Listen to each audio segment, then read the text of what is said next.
What's up, guys? It's Andrew Velasquez with another episode of Mindful Artist Podcast. Thank you so much for being here with us today and continuing this new journey that I'm on. I'm so excited. Just want to remind you really quick to subscribe. And if you really enjoy this podcast, leave us a review. That way, others like yourself can have an opportunity to find this in their algorithm. And I would be forever grateful if you can just kindly give us the stars, the reviews, and follow us on Instagram at Mindful Artist Podcast. And today, for our second episode with what's technically the third episode, but second with a guest, I am so excited to have a special person that I've known for such a long time, that I look up to, that has basically mentored me as well throughout my career. And I mean, she's just a hero. She's just all the things that this podcast represents. And I can't stop talking about her. So I'm just going to go ahead and introduce her, you guys. Melanie Mills is here with us today. You guys, let's give her a round of applause. Oh my God, Melanie, how are you, babe? Oh, thank you. You're way too kind. I love you so much. You're a mentor to me too. We've Seriously. grown up together. We kind of have. We were little infants born from the makeup fetus and out into the wilderness, and just here we are. How are you? Thank you so I'm much for so being good. I'm here. so proud of you for getting this together. I think this is a wonderful idea. I know it's going to be successful. I'm going to Thank make you. sure to get in there and do my stars and my reviews as I well. love you. And you guys, please do, because it is so important as small business owners for these Mm-hmm. little things like stars and reviews. Mm-hmm. 100%. You said it best. So here we are, Mindful Artist Podcast, and it's it's such a dream come true. I had brought this idea up to Melanie while I was visiting her for a book tour and had this amazing class at the Makeup Alter, her fantastic shop. And we kind of volleyed off each other and it was cool. And here we are. Now you're one of my guests. So it's cool. Like I'm so grateful for the time, the knowledge, the every moment that I have with you is always so beautiful. Like from the get-go where we met to even just most recently, it's always this really full circle for me with you, because No, I feel the for same way. some You're like a reason it's brother. like, yeah, and our lives are kind of like parallel. I mean, okay, you guys, so who's Melanie Mills? She's an amazing artist, talented author, Emmy Award winner. I mean, the bio, you already heard the bio, so the bio speaks for itself. It's fantastic. But let's start with the beginning, Melanie. Where did all this come from? Like, why, how are you who you are? Like, I did not grow up wanting to be an artist. I'll totally be honest with that. okay. Like I was a surfer chick. I lived in Thousand Oaks, California. Um, Yes, Valley you know, Girl, just like Johnny. yeah, I was into just like legit, my biggest goal in high school was to get over the hill to the beach.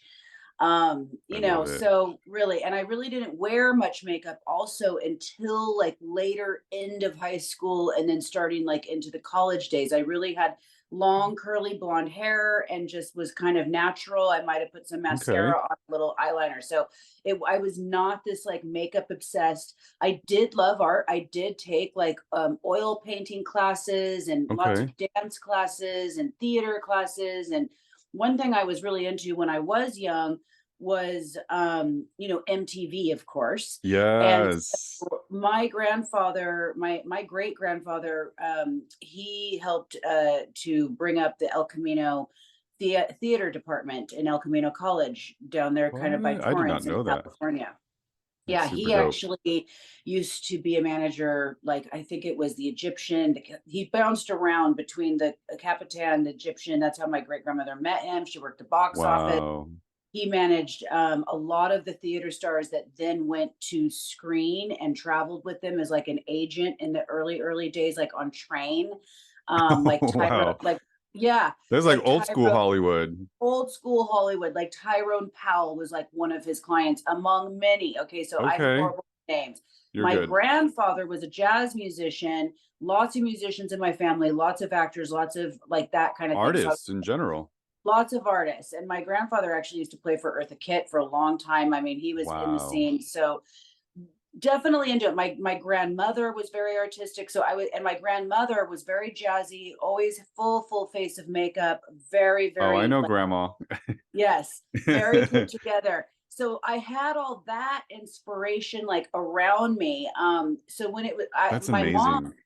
yeah, yeah, no. So one early thing where I kind of like can look back and go, ah, there was like the beginning of like an artist or a director or just in the arts was MTV. And Yeah. so back to my great grandmother or great grandfather, he would put on these plays in the garage with my mom. And so I kind of wanted to do that, but modern version. And I grabbed my dad video camera and we would replicate. And I have no idea. I have no idea where these That's videos are. so But, cute. They replicate have to be in the videos. And archives. yeah, and I would like direct and produce and act and whatever, and that's where I was doing some makeup and stuff, just but Um, yeah, so then cut to I graduate. My mom kind of went back to college later in life. She went to Moore Park Junior College out there in Moore Park by Simi Valley, California. I was encouraged to go there. She told me, take the humanities class. It's amazing. And they do this yearly summer trip that I really think you should do. I took the class, fell in love, took the trip with my stepdad. Actually, he went with me the first time to Italy and Greece, fell in love. So I knew I wanted mm, to like somehow continue those sorts of European travels, live over there, go to school over there. So I became so much in love with language. I was taking German, French, Spanish, Italian, all at okay. the same time, all at the same time. And And so have you kept them up to this day? Italian is there. French, I You're never right. resonated with. I never Yeah, because resonated your with. Spanish always turns into Italian.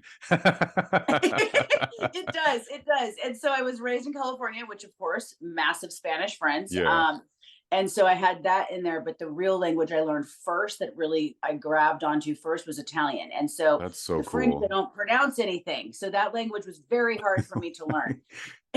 Right. But no, unfortunately, I do still dream in Italian occasionally. But if you put me in Italy with a bunch of Italians only speaking Italian, believe me, in 1 week I'd be back on it. You know what I Love mean? it. But Yes. I was in love with language and just trying to find a way to how can I live in Europe? And honestly, this was the old school days of where you go to the language lab. I spent a lot of time in that language lab, and there was a paper on the wall that said "Live and Learn in Italy" with a freaking tab that you pull, and I called it, and I did it, What? and Oh, I that was was, your first time manifesting. Look at that. yep, yep. And so I talked a girlfriend into going with me. We were the only Americans. We went to the Università di Firenze per Stranieri. And, Wow. we were there for a year and I made such great friends with all these Icelandics, Danish, Swedish. And so then after that, what I would do is I was a waitress at Acapulco restaurant in Simi Valley. No And way. yeah.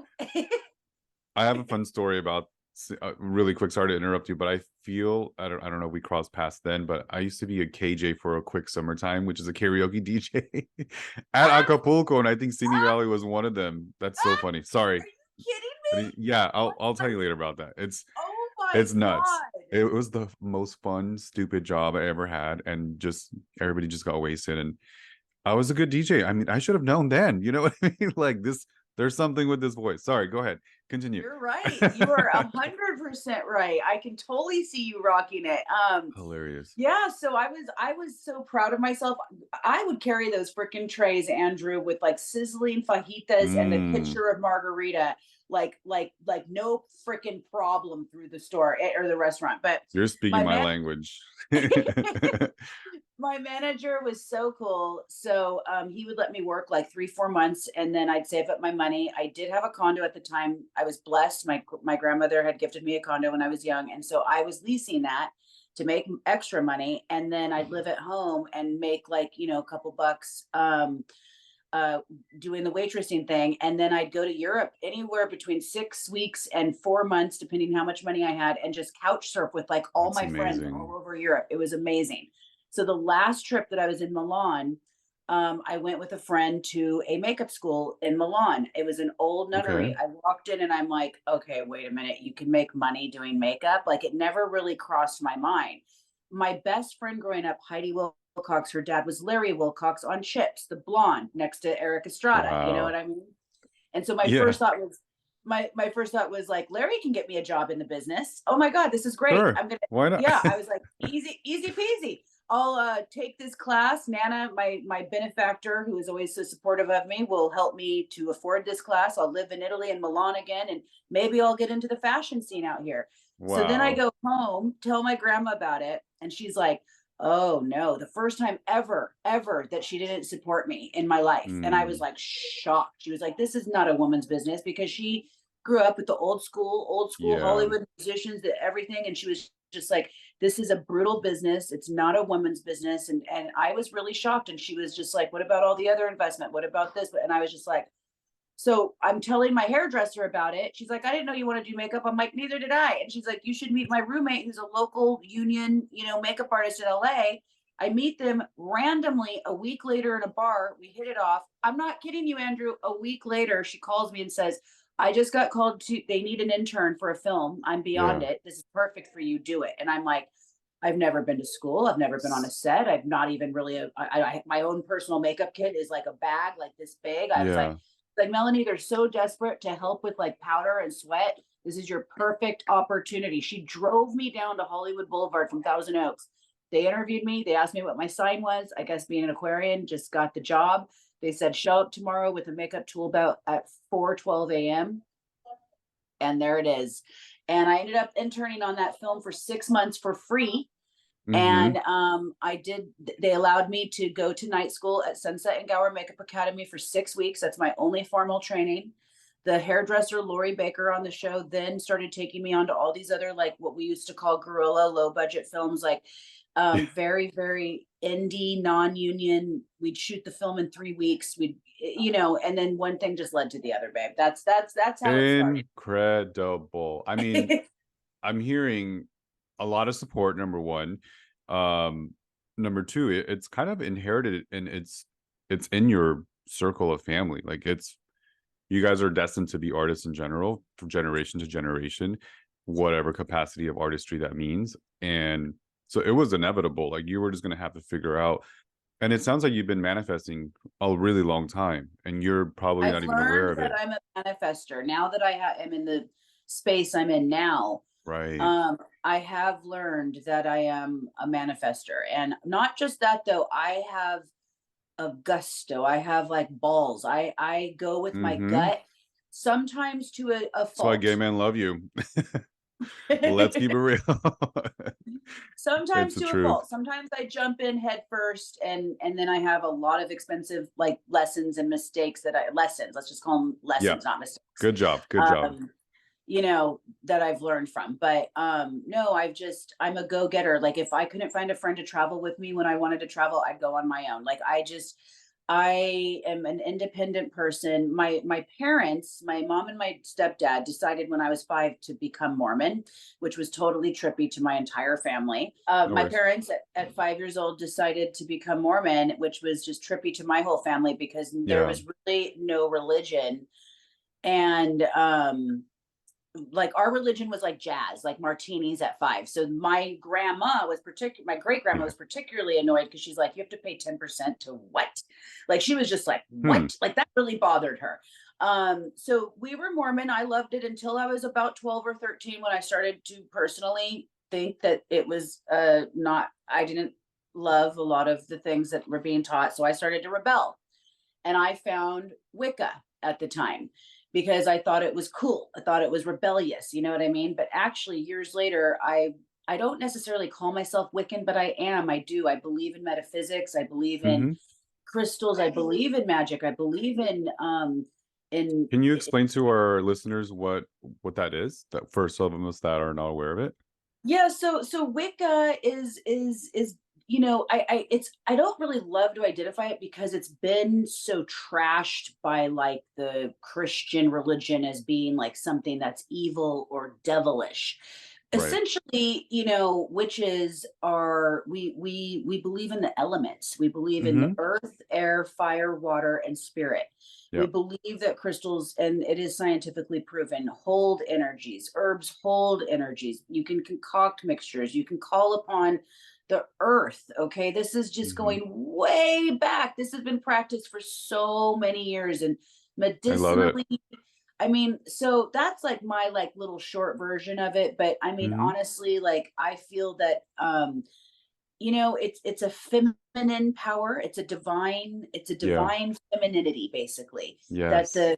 and I just believe the Bible and Christianity and Catholicism, even though I still love lots of bits of that. And I want Hmm. everybody to believe in whatever the hell they want to believe in. But I Right. don't believe in pushing the patriarchal crap down everybody's throat and Thank silencing and you. pushing women down. Women are the mother. We are the mother. We are the Hmm. earth, Gaia. So anyhow, that's what that's all about. And I really found a passion with it because one, I just thought it was cool and different and kind of rebellious for what, the Mormons believe. Yeah. Um, Ironically, I will tell you, my parents, I left the church when I was about 14, 15, and they left the church a few years later. And because my Okay. mom went back to college and they had an issue with that. And she was going to take a trip to China. And the men in the church told my dad, you shouldn't allow her to do that. Hmm. So then that was when that shit started to turn over and they left it. And what's funny is like, if you bring up Mormonism to my mom, she gets this kind of like distant look, like, did we do that? She blocked it out. Yeah, that's always been there with me, and I've just always believed in spirit and like the subconscious, like beyond the physical. So it's there. That's a really detailed thing to get into, but it is what's intertwined into my business. Sure. 100%. A little bit makes sense to your guardians, your ancestors that have been guiding you and walking you through your journey in life and kind of instilling these ideas and these magic, basically essence of you, to trust your intuition and to manifest what you want to They're they're manifest in they're life. there for us all. They're there for us Yeah. all, and all we have to do is recognize and call on them. That's what's Hmm. crazy. We all have the power to manifest. We Hmm. all have the power to call upon our angels, our guides, our oracles, our goddess, our gods, whoever it is, um, to be there for us. And all it takes is literally a little bit of daily ritual of, first gratitude. I write down every Yes. things I'm grateful for. And then I write down that I recognize that my ancestors and my great ones and our angels are there for us. And then Hmm. upon need, I ask for their assistance and help. And for the longest time, that was diluted because I was so insanely busy, working 70 plus hour work weeks on a set in Hollywood and then running Melanie Mills Hollywood too. So it was like I was burning the candle at both ends. And it took COVID for me to like be all my crystals were like, hey, we're here for you. Just pull us out. And, Wow. and I Yeah. did. A friend of mine came over. She said, you need to get all these out, cleanse them, and start meditating again. And I did. And big shifts have changed. Big shifts have happened since then. Okay, I But kind of stopped you really quick. For yeah, all our listeners right there, this is what I'm talking about. These moment type of dialogue is why the Mindful Artist podcast is existing. It's a safe space for all of us to learn about these different practices and different forms of spirituality that should help you and benefit you, but you have to believe it. Like, you have to really just kind of give into it and follow that intuition. And so everything that Melanie Mills is saying, it resonates with me 100%. I hope it resonates with you as well, but that's your responsibility, is to pick and choose from each kind of philosophy, ideology, and make it work for you. And at that point, if you believe it, if you want to call it the placebo effect, whatever, it's going to work. And she's proof of it. I'm proof of it. And you're continuing to be proof of it, and where you're at today and how that even like came about, because it's so special. I love that place.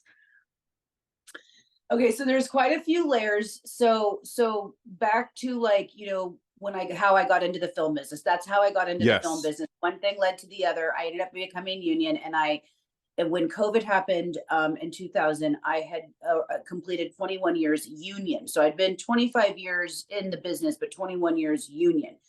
Um, Right. a lot of people would always tell me, okay, so then we did mention it in the bio, but I do own Melanie Mills Hollywood Cosmetics, and that was Hmm. born on the set of Dancing with the Stars. So I was running the set of Dancing with the Stars, or the show.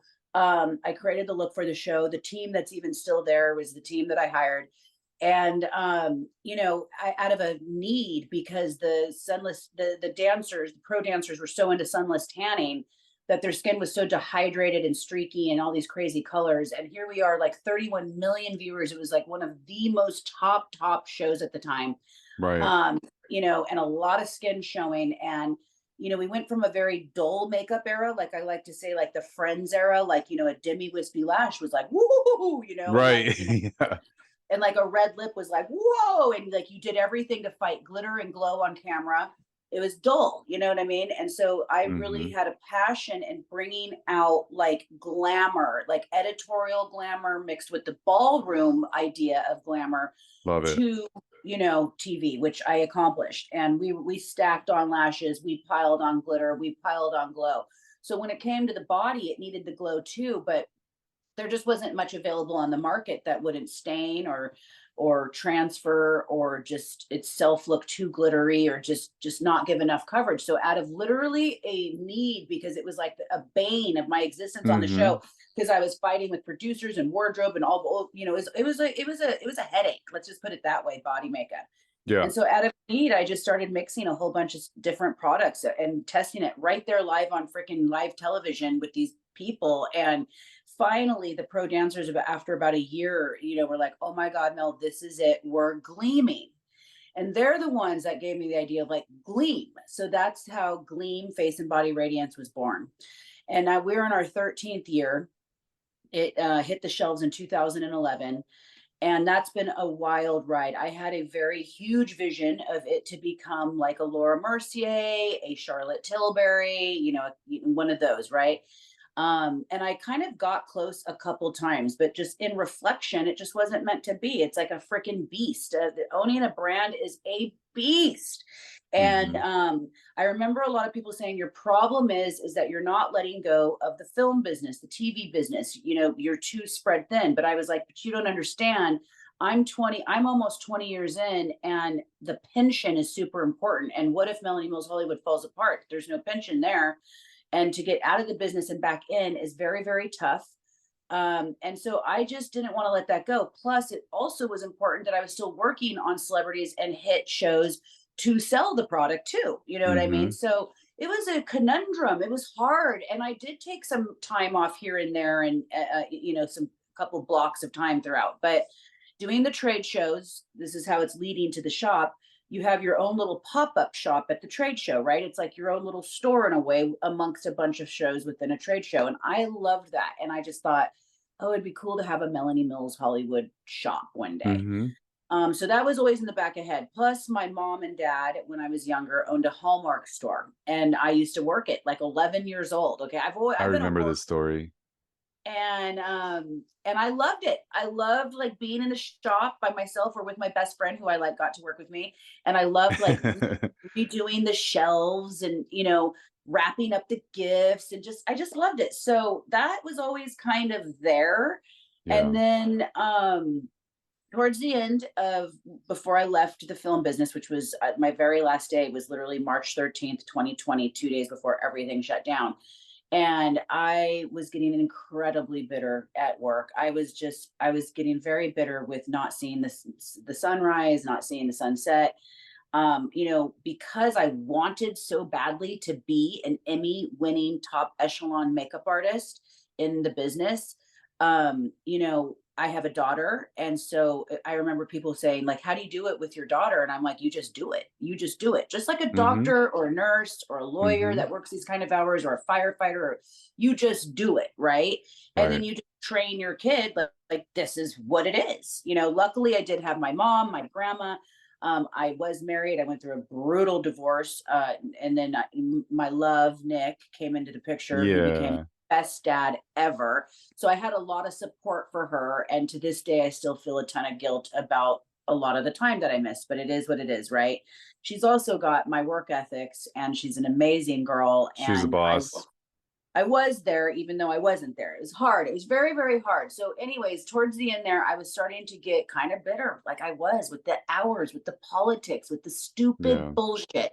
Like, oh, I put on a hot pink lip on this actress, and now my boss wants to like be like, like let's have a discussion about the hot. It's like, oh my god, like this is sketch Yeah. comedy. I can't even go on like with this anymore.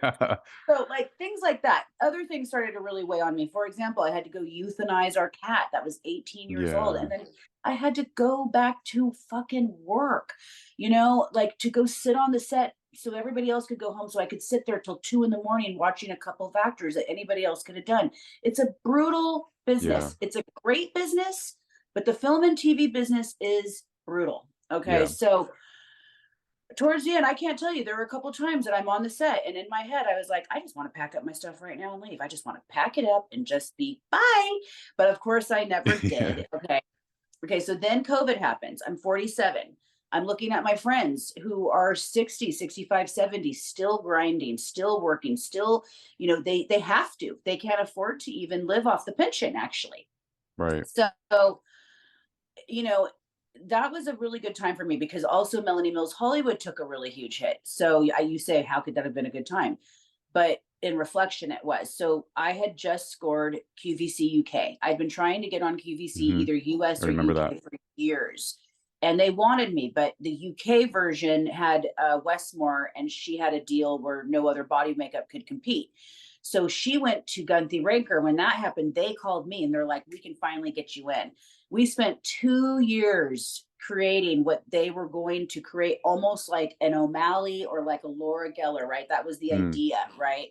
Over there. And so I redid the packaging of my entire line. I invested heavy in this. And of Hmm. course, even if it all went fabulous, it doesn't mean it could have, right? But I felt it, they felt it, we all felt good. I was booked for the whole year of 2020. It was a big deal, especially UK, because I had to have a UK site, a UK team, a UK shipping center, like get all the shit over there, plan for a full year of like growth on the show. I mean, it was a big deal. And of course, I was set to air April of 2020. And so we got through it. Wow. I do it via Skype. You can't launch a new American line in the middle of a pandemic, especially when the first offering is a leg makeup for holiday, because you have to like pre-arrange all your offerings well in advance. You can't just really switch it up. And Sure. so nobody wanted leg makeup with a brush in April of 2020. I mean, you know what I mean? But we Right. but we sold through it. We did, but they could not commit to any of the rest of the commitments. There was talk of, let's just let this ride out and then let's get you back on. But unfortunately, the team that believed in me, they ended up moving and dispersing. So it is what it is. So that was a huge financial hit. Then the film business essentially shutting down. That was another huge financial hit. I had one other financial thing that took a huge hit. Andrew, can I tell you that Nick and I did Instacart? Okay. Yeah. Like we would do whatever it took. And this is one thing that I have an issue with when I see people, for example, with the recent strike in Hollywood, people that Hmm. are skilled, that are kind of like sitting there, just sitting there, Waiting. waiting for the business to start again. I'm like, oh my God, you could be doing Grubhub, you could be doing Instacart, you could be doing like I have a friend who's a tarot reader, you could be reading freaking cards. Like There's so many options. There's so much work out there. Yeah. but it's ego. Okay. So Hmm. back to like the rebirth, okay, as I call it. Yes. When I pulled out the crystals again and I started meditating again and I started really getting deep into the core. What is really, really muddy in there? Ego, Yeah. ego. And There you it go. really can muddy everybody. Okay. So Yeah. it's like, it's good to have ego because it's a drive. But then, like, it's just it's crazy. I did not want the film business to define me. I Right. didn't want to be that 60, 70-year-old person that didn't feel like they had a life outside of the film business because they didn't have anything to brag about. You know what I mean? Like I see that with a lot of my friends. And so and then I started really thinking about it. I don't want to do these hours for another 15 years because retirement's what, 60, 62, 65. And here I was Right. 47. I'm like, I've been doing this for already 25 years. It's been fabulous. I've loved my career, but I cannot see it for another 10, 15, 20 years. I'll die. It'll kill me. Correct. Right. Um, It's so it's that balance, right? It's finding that right balance because the human in general is not going to exist without the ego. Like right, kind of is a little bit of a drive. However, if you find a balance with your soul, which is always in there, and that's the real you, that's going to guide you even more without letting the ego get in the way. So I'm so proud of you to be able to like recognize that and have that awareness for it. So for all the listeners, like listen up. That's how do you separate that? How are you following the soul, which for Melanie was meditation. For me, it's talking to my mom and Well, it my was also ancestors. family, boo. It was family Exactly. too, at the Mhm. real core. Mhm. You think in the film business and in probably lots of other work environments, especially in the film business, because you're spending like 14, 15, 16, 17-hour days with people. So you really truly feel like they're like your best friends and your family. And like a lot of industries, people like either act like your friend or your family because they want something from you. You know what I mean? Mm. So it's like they want the gig, they want the introduction, they want the free products, they want the whatever it is, they want. There's always what I started to find and what started to gross me out about LA is it was just, what can you give me? What can you give me? I'm your best friend. I'm your best friend until you don't have anything else to offer me. Mhm. Um, you know, I'll be Because they're honest. they're living off of ego, and that's attracting something else that's gonna benefit them. It's dark and light when I see it too, like in energy, it's dark and light energy. And I had so many letdowns because I'm a super generous person. I truly actually did love these people and really Yeah. included them in family parties, family events. We all had our kids together. And, for example, when I left Dancing with the Stars, which by the way, I was fired from Dancing with the Stars, which was gnarly. I had connected myself so hard with that show. And it was We very met rare. because of that show. Well, right, Yeah, right.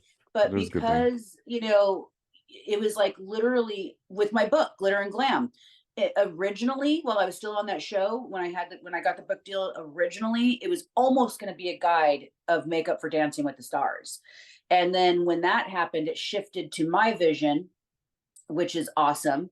The book is And beautiful. I own a few copies and gave some to my family as well. I love it. And thank you. inspired me to make one of my own. So thank you for And doing I that. was so excited to be a part of that journey for You you. And your were. book is absolutely amazing. Thank Everybody's got to you. get your book too. Thank you. Um, and yeah, but being fired from Dancing with Stars was gnarly. I mean, talk about like I felt crushed. I felt like I died almost. And luckily, I was already in the little Nickelodeon niche because and I had some really good friends in there supporting me because Hollywood shut the door on me, boo. Literally, Mm. everybody shut all my girlfriends, the girls as we called ourselves on that show that I gave so much work to for so many years, not just that show either. Shut the door on me. My kit was stolen. I mean, I was at the time making my 3-car garage into our shipping center for Melanie Mills Hollywood at the house. And so my entire, like at that time, 15-year career worth of makeup, which I had been given so much makeup to support all these like runway shows that I was Mm-hmm. doing, fashion shows, huge, huge reality shows, competition shows, sketch comedy shows. I had my tattoo kit from back in like the 90s. Those are the real, like where we used to have to use them like with the Mm-hmm. speed stick and paint them on with like, inks and stuff. Like there was no transfers then. Right. I had that kit, my mustaches, all the stuff. I had my whole freaking kit in my trailer because I owned a makeup trailer that I would rent to the studios, which at the time was being rented to Dancing with the Stars That's so because I cool. needed all that stuff like out of the garage. Can I tell you that half of that was stolen by the person, I won't even get into names, that took it over. So it's like, and I remember my union president going, Melanie, let it go. You have so much. And it was just, it was heartbreaking. Yeah. I was bitter and heartbroken, Andrew, up until literally the end there, even, and realized that I've got to let this shit go. It was Like, toxic. so toxic, so heartbreaking, so all these things, But like I said, luckily I did have my little Nickelodeon world to like get into, and I was there for 15 years. And I had Melanie Mills Hollywood that I kept trying, to build and do and grow. So when COVID happened and it all collapsed, and then I had a beautiful home in LA that I loved so much that I was very tied to the heart. We had to sell the house to get out of all of the debt, right? And that was a really hard pill to swallow, but it was my faith. It was the daily meditations of digging super deep with the guidance of just all the elements that we have available to us. And on one of those days, I was like, where do we go? Where do we go? We'd been wanting to get out of LA for a while, but we kept looking at places where I could still fly or drive into work, which would have been ridiculous. But and one day it hit me. It was like, it was literally as if they said to me, just like a train, like screaming it at me, Nashville. So we had never been to Nashville. Wow. We didn't know anybody here. We had been wanting to get out. We needed to get out of LA because even though we did have a little money left over from the sale of the house, it wasn't enough to live the way that I want to live in LA. I also have my daughter, two dogs, my dad living with us, a shipping center. I had a lot going on to handle, you know. So it's like, so we freaking, I knew an actress that just moved here. She referred me to a realtor. She showed us around. We spent about a week and a half out here. And down the street from where the shop is right now, a beautiful November day, actually, lunch sitting there. And I looked at Nick and Nick said, this feels good. And I said, let's just fucking do it. And so we rented a house down the street. We left my dad in LA with our office manager and the shipping center. I said, we're going to give this 1 year. I didn't want to move it all to maybe not like it or, you know, Sure. and we did not know we were going to own a shop. In the back of my head, I was like, there's tons of celebrities in Nashville. I'm sure I'll end up doing like makeup for celebrities, even though I really didn't want to. Okay. But that in the back of Mm. my head, I'm like, there's that though, you know? Hmm. But we spent the year just like cozying up as a family, just Nick Solaris and I, like, you know, with the dogs, and just like she was going to school online and we were cooking and gardening and walking and getting out in nature and the community and all the community events they have here. You know, even though Nashville is bigger than it was like say 5 years ago and they all complain about it, it's still quite a small town, Hmm. 600,000 people compared to LA, 13 million. And Sure. when we first moved in, every single neighbor, Andrew, even the ones behind us, came over to introduce themselves and make sure we all had Yeah. each other's numbers. You know, I like in love LA, that. I knew one neighbor, you Yeah. know? Yeah.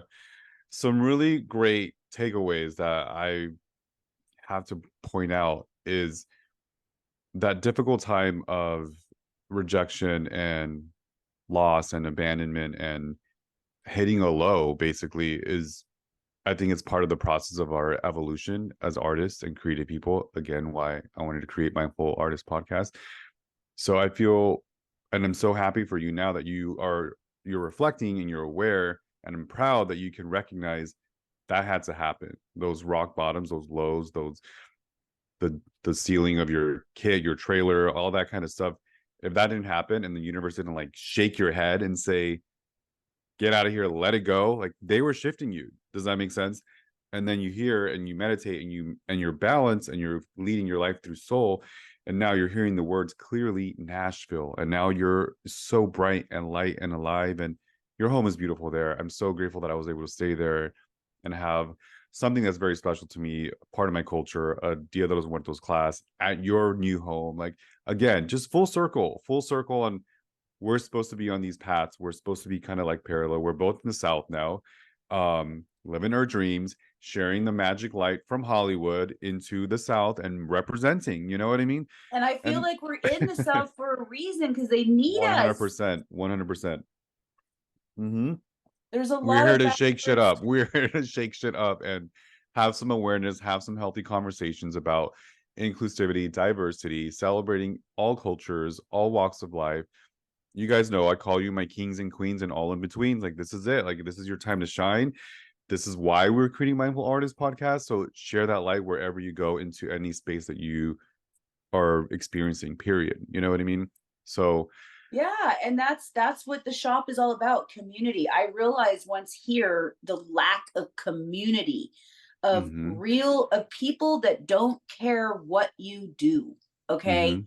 They like you because they like you, you know, and we Yeah. have a good time. It's not what I It's can human to offer human them. interaction. Yeah. Yeah, it's not what I can offer them. It's not about like some free Melanie Mills Hollywood. It's not I can get them on this gig. I can introduce them to.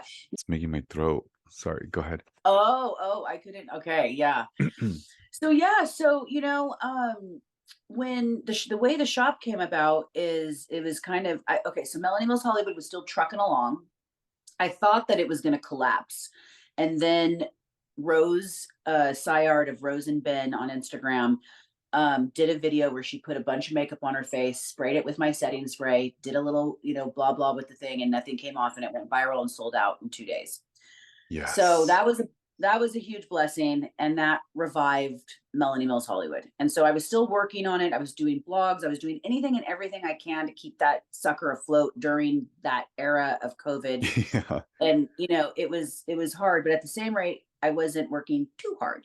For the first time ever, I didn't have alarms going off at 3 and 4 and 5 in the morning. It was like Yeah. it's just so nice. And so when it was time to kind of get into like real, more, get back to making some more money, even though Melanie Mills Holly was doing good and revived, we still needed, some plus income. So I was like, well, I guess I got to break out the old kit. And my friend Neil out here who does Reba McEntire, I said, where's the pro makeup store? He said, we don't have one. And I swear to God, Andrew, bam.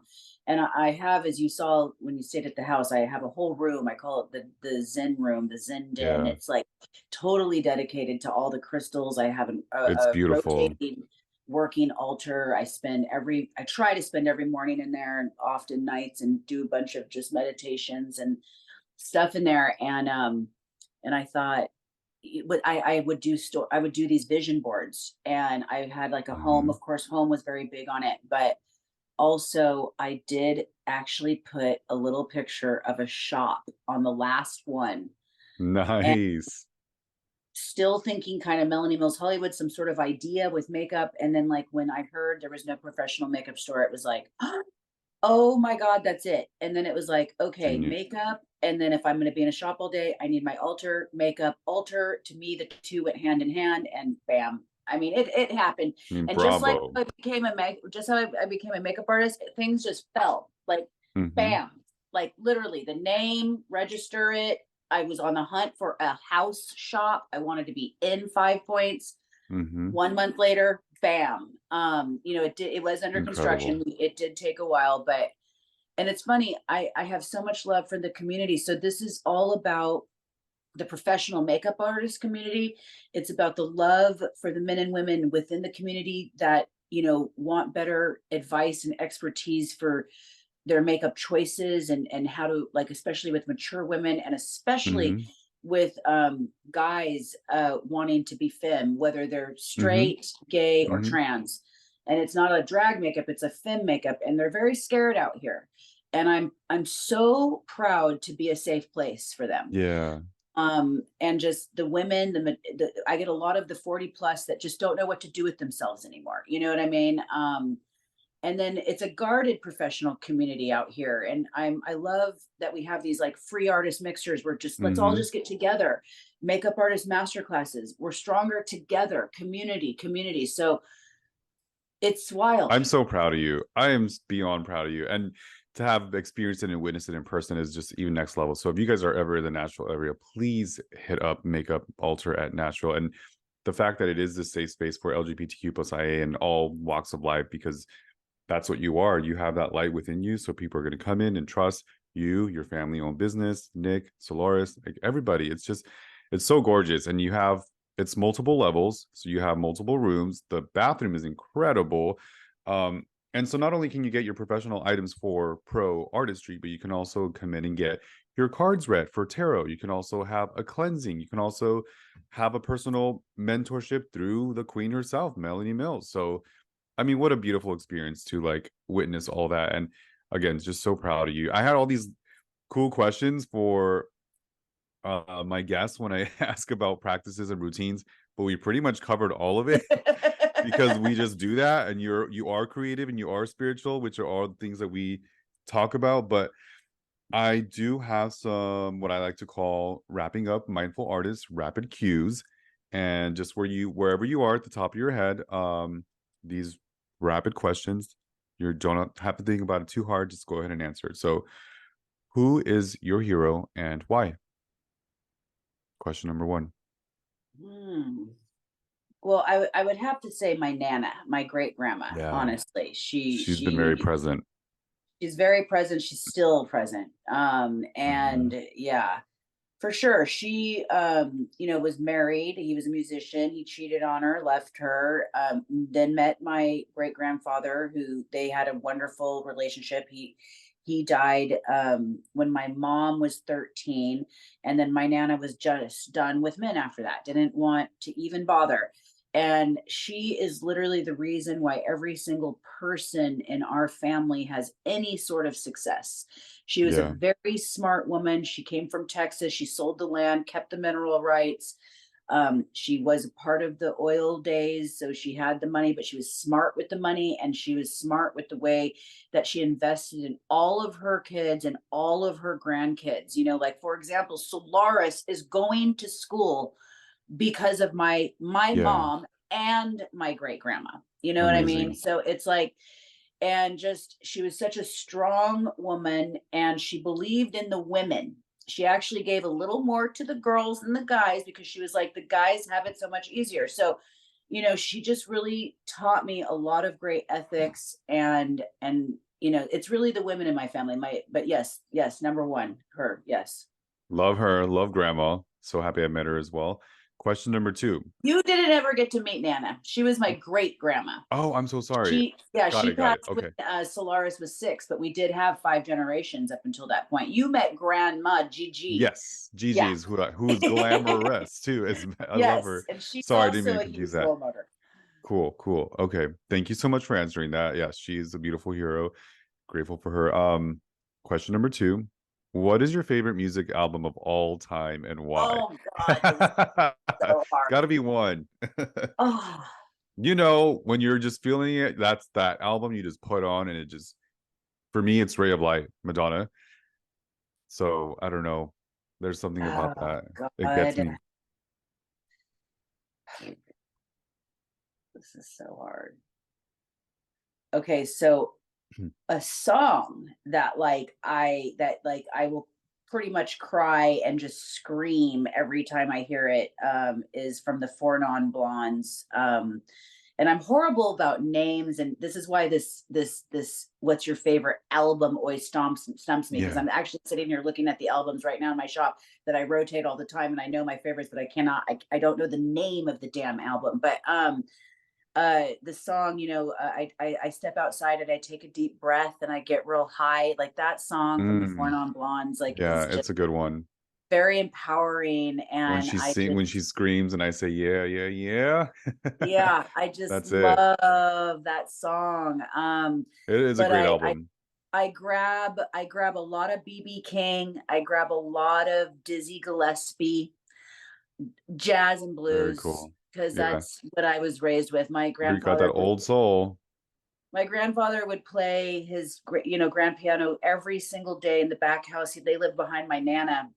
I spent so much time there, and I just always have so much memory of that music. And so that's what I usually pull for, is like Dizzy or BB or Etta James or God, I Classics. mean, just yeah, Legends. yeah. Legends. I love it. Thank you for sharing that. Okay. Last question. Wrapping up Mindful Artists Rapid Cues. Question number 3. What is your favorite quote of all time? Carpe diem, seize the day. Yes. Preach. Carpe Preach. diem, seize the Seize the day, day. I love it. If I had a fan, I would clack it, but that was baby. beautiful. Oh my God. Melanie Mills, you're a joy. You're a light. You're an inspiration. You're beautiful in and out. I'm so grateful to know you and call you a sister. Where can we find you? Where can we follow you and support your businesses? All right, so you've got the Makeup Altar Nashville. That's with ALTAR. That's on Instagram and Facebook. I'm way more of an Instagram girl, though. I'm very active up in stories with like kind of personal and just what's happening, as well as posting. So that is at the Makeup Altar Nashville. Also, the makeupaltar.com is the shop. And then there's Melanie Mills Hollywood, the .com, and then on Instagram it's Gleam _ Melanie Mills Hollywood. I also do one-on-one education here for the everyday person, whether it's a mature glam, a young client, or like I said, a guy wanting to learn femme. But I also teach beginning makeup artists, and I even still will teach professional makeup artists that are already like have their game going, but just want to learn something new. I do also offer Zoom mentorships. So you can book an hour at 150 or 3 hours for 450. Is that right? Anyway, you save a little money if you do the 3 hours. And I do recommend the 3 hours because we do 1 hour increments and I always give homework. And this can be on anything. You want to build a makeup brand, you have a brand, you've got questions, you want to transition from a hairdresser to a makeup artist, you're finding yourself in a stump in some sort of career, you want to write a book, anything that I've done and I've done well, I'm here for you to mentor. And so I also offer that as well. And then here at the shop, like you said, tons of things for the community. So if you're Hmm. in town, check it out for sure. Incredible. Such an And inspiration. my book is called Glitter and Yes. Glam. No, I love it. See, you guys, like, how cool is she? Okay. Artistry, number one. Celebrity, Emmy Award winner, number two. Um, Gleam, Melanie Mills, Hollywood, Face and Body. Such an incredible product. The setting spray is the best. And listen, I'm 20 plus years artist experience as well. Tried them all. Tried spray, water, aerosol, all the things. But hers, hands down, face, body, it will last all day. I'm in humidity. I was Michael Jackson Thriller for Halloween week at Paul Mitchell and teaching for probably like 12 plus hours. I wore that full on prosthetic scar wax, um, chroma cake, airbrush, and sealed it the heck with the body spray. And it lasted 12 plus hours in the humidity. And I the book. developed it for the humidity because the Gleam creams, the radiances are a moisturizing base, and we all know what that does in humidity. Mhm. And so I literally developed it to lock the creams in, especially for body makeup for humidity. So I had no idea. I actually did have it dermatologically tested to make sure it is safe for the face because it is an aerosol. But it is amazing. It is. But thank you. I love it. And then the book, love the book as well. The brushes and the makeup altar itself. I mean, just an experience. So full experience with Melanie Mills Hollywood. All the things, makeup altar. Follow her, hit her up.